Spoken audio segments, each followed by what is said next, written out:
Hello and welcome to my awesome health journey. This is Brett Dupree.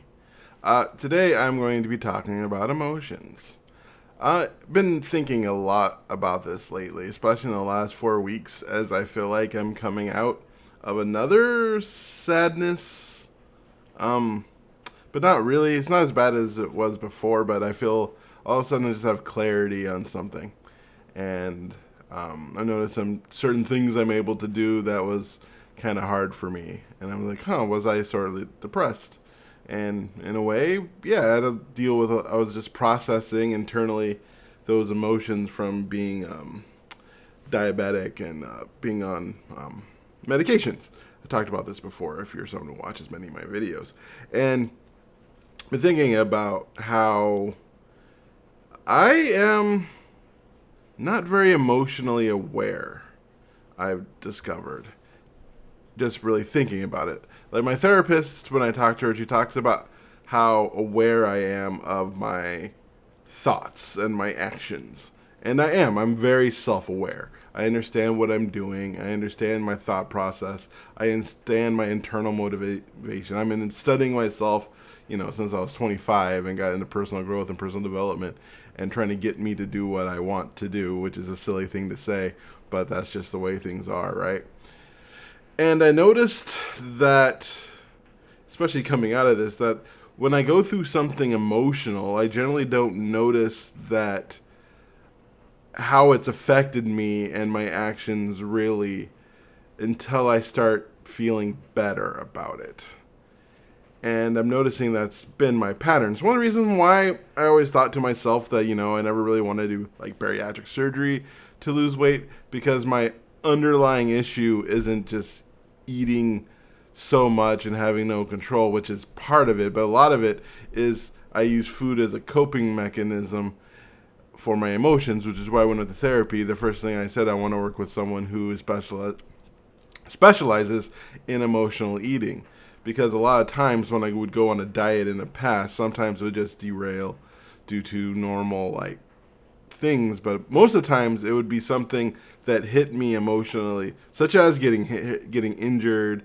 My uncle dying was one that really gained a lot of weight when that happened, um, and yeah, just certain things in the past, and it would derail me, and then I would get out of it. Or even that's the disappointment of trying to be a life coach and that not working out and not becoming what I want. Um, and I'm sure first breakup with my ex, I gained a lot of weight. Uh, and that's also when I threw out my back and stuff, and things really went to heck before I went to Orange Theory. And yeah, and then I don't notice things like when I went to that depression for almost 2 years, and just noticing my actions. In fact, that's how I know that that I'm in an emotional state where I'm feeling bad about myself or bad about my life. I look at my reactions toward things and my behaviors because that's what I can really understand. I can, I notice like my anxieties start coming back a lot. I start guessing people's reactions and sort of making me the center of everyone's world, right? And, and like all their actions have something to do with me and how they talk to me or how they, they hugged me for zero point 0.5 seconds less this time. Are they mad at me? Or, just simple things like that, or overreacting to reactions, which not really overreacting, but just over complicating and overthinking just simple interactions, and then that's not how I want to live.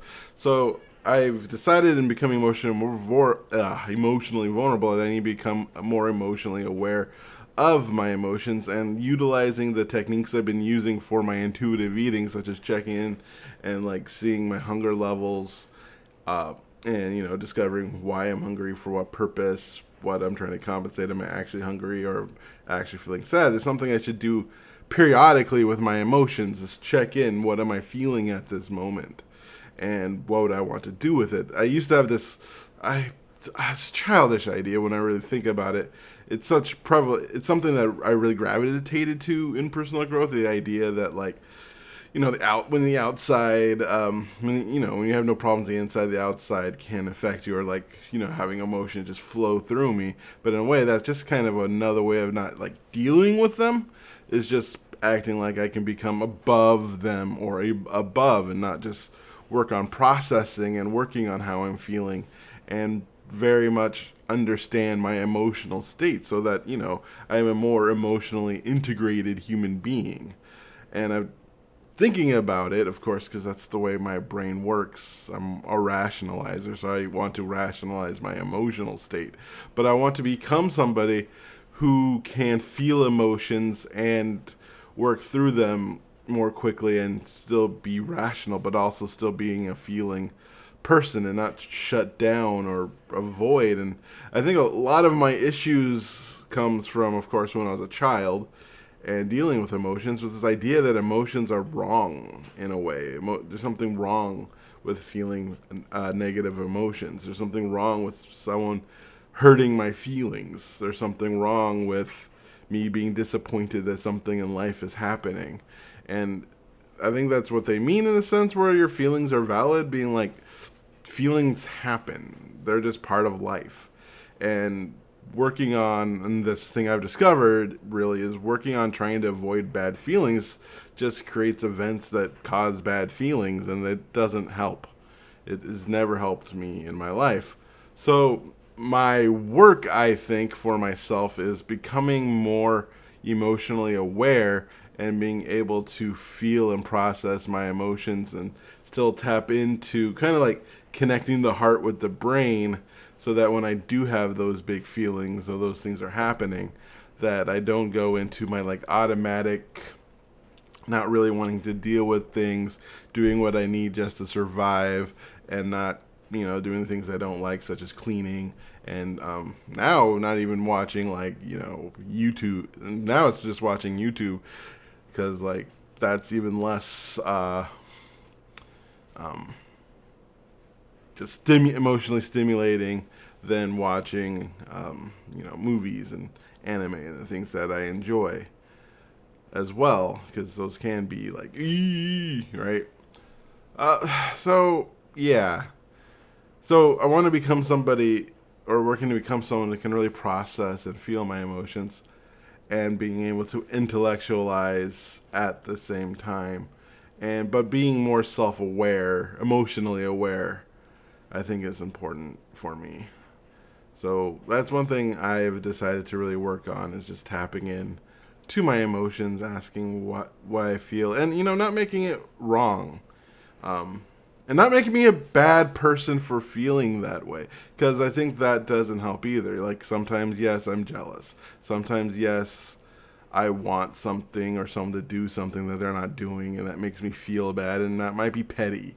That might be small. That might be a small emotion that's not like a positive, helpful emotion. But like, is feeling that way really wrong? Or I think it's the actions that we do with those petty, small feelings that determine, our morality and our existence in this world. We are human beings, and thus imperfect. I am imperfect. I make stupid choices based on emotions all the time. And thinking of those emotions as being the cause and the reasons is not the problem. The problem is my coping strategies, and how I decide to deal with it, and the way I treat myself. And as long as I keep on treating myself with self-compassion, when I do make that kind of mistake, I can come back later and make a better one the next time something along that lines happens. And I think that's what life really is about, is like continually working on improving oneself, in a sense of becoming, I guess, self-actualized or whatever. I know this is just me rambling about thoughts and emotions, and if you listen to it, wow, that's impressive. That someone like could listen to me ramble like that. So I'm proud of you for listening to me, sounding like a dummy. Anyway, I hope you have an amazing day. Thank you for all your support, and I love you for who you are, and you are worthy.